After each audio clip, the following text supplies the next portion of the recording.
You know how it goes. You make one single planned purchase, and then suddenly it triggers this whole avalanche of new spending you totally didn't plan for. You buy a new couch, and bam!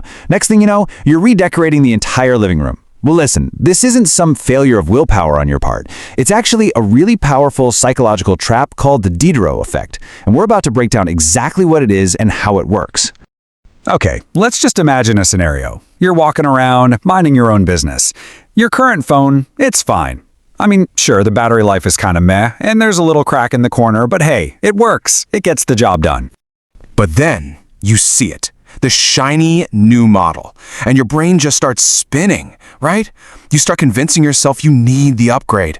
It's not just a toy. No, it's a productivity tool. And all it takes is one killer feature. This time, it's titanium. And that's all the justification you need to pull the trigger. So you do it. You drop $1,200 and you walk out of that store feeling pretty good about yourself. You feel successful, like you've made this smart investment in your day-to-day life. But, my friend, this is where the story really begins. You get home, you unbox your gorgeous new device, and that's when it hits you. Suddenly, everything else you own that goes with it just feels wrong. Your old frayed charging cable, it looks like actual garbage next to this masterpiece. That beat-up plastic case? Pathetic.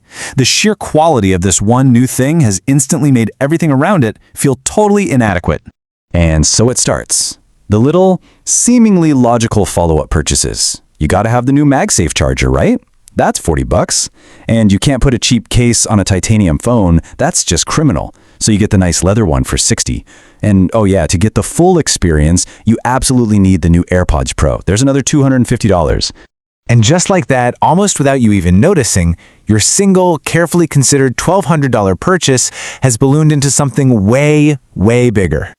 That's right, it quietly turned into a $1,600 purchase. And the crazy part is you probably didn't even see the spiral happening. Each little step felt completely reasonable at the time. So what is going on here? How does this happen so easily and to so many of us?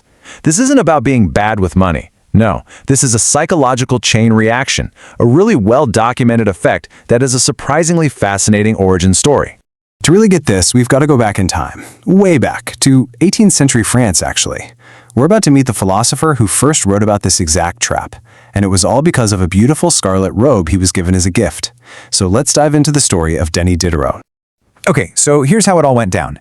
Back in 1765, this philosopher, Denis Diderot, was living a pretty simple, happy life. Then, boom, he gets this huge windfall of cash, so he decides to treat himself to just one luxury item, a beautiful, elegant scarlet robe. But as soon as you put it on, it made everything else he owned, his old desk, his simple chair, his worn-out rug, it made it all look totally shabby in comparison. The elegance of that one robe created this painful contrast. So he replaced the desk, then he had to replace the rug, then his art. He just kept upgrading everything until his whole home matched the new robe, and he ended up completely broke all over again. And that story, right there, gives us our official definition. The Diderot Effect is what happens when one new, high-status item comes into your life and kicks off a spiral of consumption, all because you're trying to make everything else live up to that new, higher standard. So why is this thing so powerful? Well, it's not just about things looking nice together. It taps into something much deeper, a psychological need we all have for our stuff to be consistent with our self-image. It's basically an identity trap. This chart explains it perfectly. Think about it. Our purchases are tied up in who we think we are. If you see yourself as a Honda Civic person, you're probably totally cool with jeans, maybe some IKEA furniture. But if you stretch your budget and buy a Porsche, your identity starts to shift. You start thinking of yourself as a Porsche person, and that new identity feels like it demands designer sunglasses and fancy dinners. That car becomes an anchor item, and it sets a brand new, very expensive baseline for your life. And you'll feel this tension until everything else you own kind of falls in line with it. And this all leads to a pretty terrifying thought. We're really bad at calculating the true cost of an upgrade. We only look at the sticker price, but we completely ignore the chain reaction that's about to follow. Sometimes an upgrade is actually a downgrade in disguise. Home renovation is a classic example. Let's say you budget 10 grand for new kitchen cabinets. They get installed, they look amazing. But now your old fridge looks disgusting next to them. So you buy a new fridge. Then the old floor looks cheap, so you upgrade that. Now the kitchen is this perfect masterpiece, which only makes the living room right next to it look like a total dump. So the upgrade has now spilled over into a whole other room, demanding new paint, a new sofa. You see where this is going. So that reasonable $10,000 project for new cabinets, yeah, its true chain reaction cost was actually $35,000. Those new cabinets were the scarlet robe. They introduced a new standard that created dissatisfaction where there was none before. And this really gets at the true downgrade. When you upgrade all your stuff, you often downgrade your freedom. You stop letting your friends drink red wine on your brand new white couch. You become afraid to actually live in your own home. You're not the resident anymore, you're the curator of a museum. You're no longer the master of your things. They have become the master of you.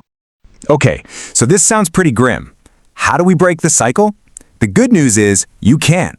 The key is to become aware of the effect and then build a solid defense against the spiral. And there's a simple 3-step strategy to do exactly that. All right, the strategy has 3 parts. First, you've got to learn to predict the chain reaction. Second, you use a rule to stop things from piling up. And third, you deliberately lower your baseline. Let's break each of these down. Step 1 is all about thinking ahead. Before you buy any big new thing, a game console, a car, a fancy suit, you have to stop and ask yourself, okay, what else will this thing demand from me?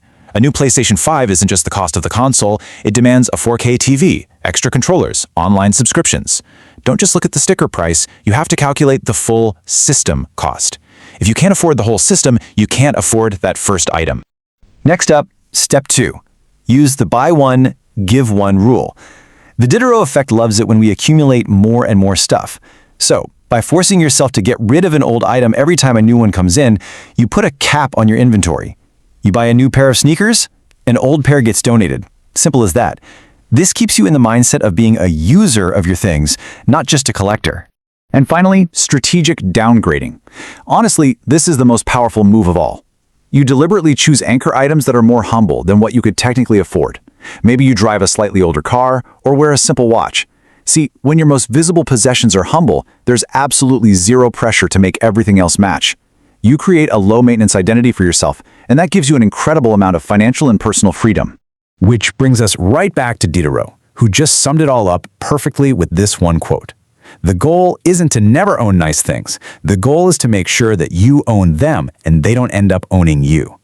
So the question I want to leave you with is this. What's the scarlet robe in your life? And right now, are you its master or are you its slave?